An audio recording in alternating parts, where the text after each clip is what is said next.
Ces dernières semaines, le système politique américain a de nouveau été marqué par des tensions qui dépassent le simple cadre d'un conflit partisan. Ce qui se joue à Washington est un affrontement direct entre leadership, survie politique et conséquences humaines concrètes.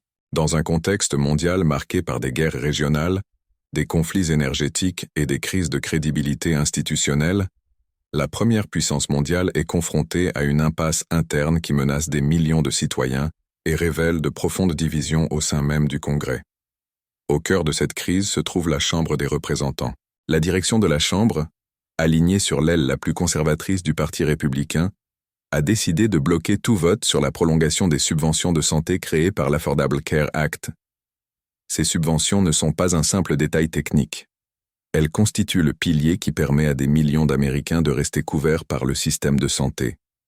Sans elles, le coût des assurances exploserait immédiatement et de manière incontrôlable.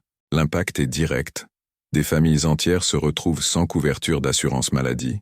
Des traitements sont interrompus et l'accès aux soins de base devient impossible pour les travailleurs.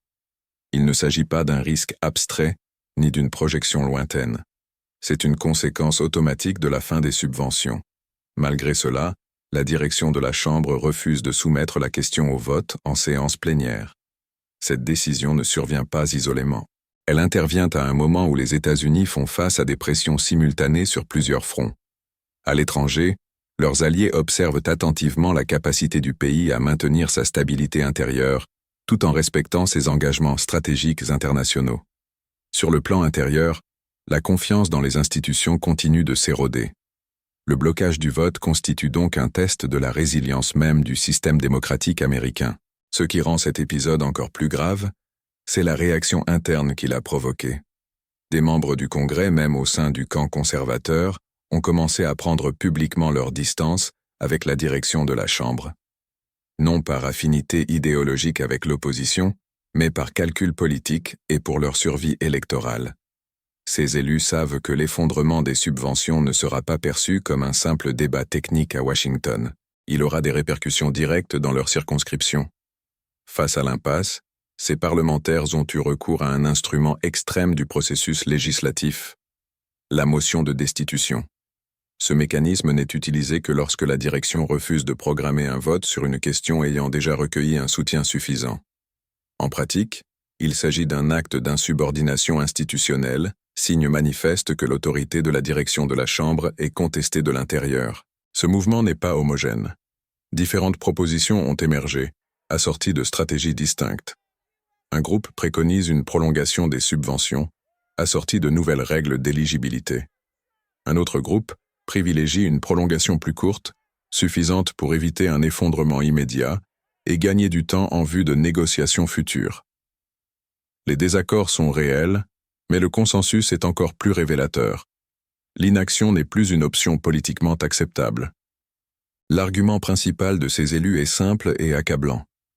Ces dernières années, le Parti républicain a vivement critiqué le système de santé actuel, sans jamais proposer d'alternative fonctionnelle, viable et politiquement acceptable.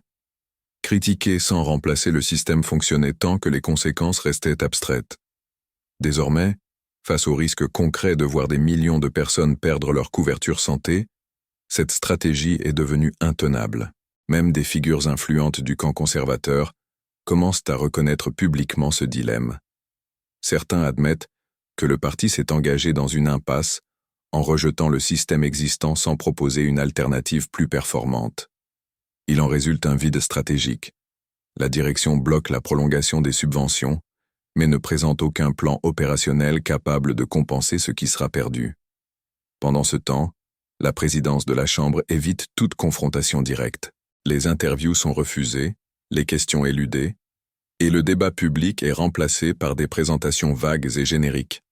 Des termes comme transparence des prix, innovation et comptes épargne santé sont répétés comme des slogans, sans aucun mécanisme de mise en œuvre concret. Il n'y a ni calendrier, ni transition, ni réponse à l'urgence immédiate. Au sein même du Congrès, le mécontentement grandit. Les parlementaires remettent ouvertement en question les propositions formulées. Pour beaucoup, il ne s'agit pas d'un plan mais de vaines paroles déconnectées de la réalité. Dans ce contexte, le temps devient un facteur crucial. Chaque semaine sans décision rapproche le système d'un point de rupture qu'il sera difficile de surmonter. La crise prend une ampleur encore plus grande lorsqu'on l'envisage dans un contexte géopolitique. Les pays alliés suivent de près cette impasse, y voyant un indicateur de la capacité des États-Unis à maintenir leur cohésion interne. Un système politique incapable de garantir les besoins fondamentaux de sa population soulève des doutes quant à sa stabilité à long terme. Les rivaux stratégiques perçoivent cet épisode comme un signe de faiblesse institutionnelle exploitable. L'impact social de la crise est considérable. Les travailleurs à faible revenu, les professionnels indépendants et les personnes atteintes de maladies chroniques sont les plus vulnérables. Pour nombre d'entre eux, le système actuel représentait la première véritable opportunité d'accéder à des soins médicaux continus. Sans subvention, le retour à la situation antérieure signifierait faire face à des maladies non couvertes, contracter des dettes insurmontables, ou tout simplement reporter des traitements essentiels. La logique de l'assurance maladie collective, fondée sur le partage des risques, se heurte aux discours simplistes qui réduisent la santé à une responsabilité exclusivement individuelle. Ce conflit révèle un profond décalage entre le discours politique et la réalité sociale. Les maladies ne suivent pas les cycles électoraux. Les urgences médicales ne connaissent pas d'idéologie. Cette impasse a également des répercussions politiques immédiates.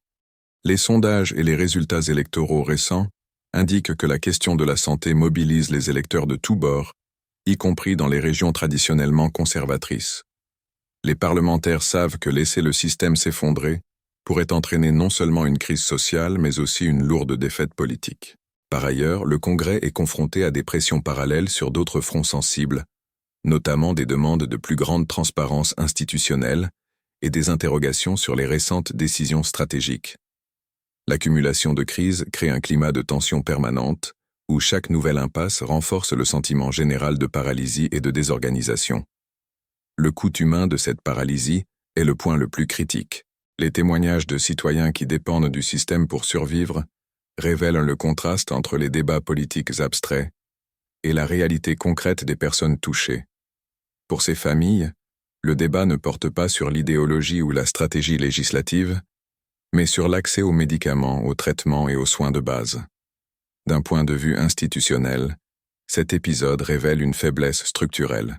Lorsque la direction de l'une des principales instances législatives du pays bloque délibérément une question d'importance nationale, contraignant ses propres membres à recourir à des mesures extrêmes, c'est un enjeu plus profond qui est en jeu. Il ne s'agit pas d'un simple désaccord interne, mais d'une crise de gouvernance. D'un point de vue stratégique, la persistance de l'impasse est préjudiciable à tous.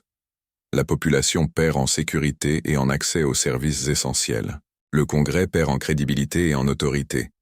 Le pays perd en stabilité intérieure à un moment où il doit projeter confiance et leadership sur la scène internationale. Si les subventions expirent sans solution claire, les répercussions seront immédiates. Des personnes seront exclues de leur régime, les hôpitaux devront faire face à une augmentation des soins non rémunérés, et les États devront gérer la pression sociale qui en découlera. Revenir sur cette situation ultérieurement exigera davantage de ressources, de temps et engendrera de fortes tensions politiques. La crise actuelle soulève une question délicate pour le système politique américain. Dans quelle mesure les querelles idéologiques peuvent-elles primer sur la responsabilité fondamentale de gouverner ?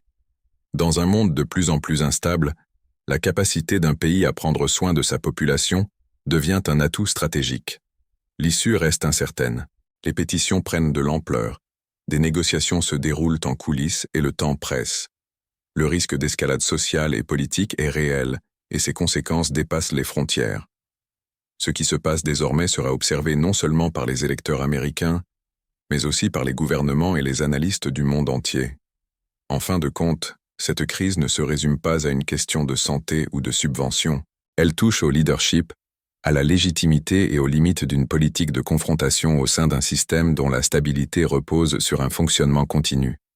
La décision d'agir, ou de ne pas agir, déterminera non seulement l'avenir de millions de citoyens, mais aussi l'image des États-Unis en tant que démocratie fonctionnelle, dans un contexte mondial de plus en plus concurrentiel. La question qui demeure est simple et stratégique. Combien de temps un système politique peut-il supporter des conflits internes, en sachant que le coût immédiat est la sécurité, la santé et la confiance de la population elle-même?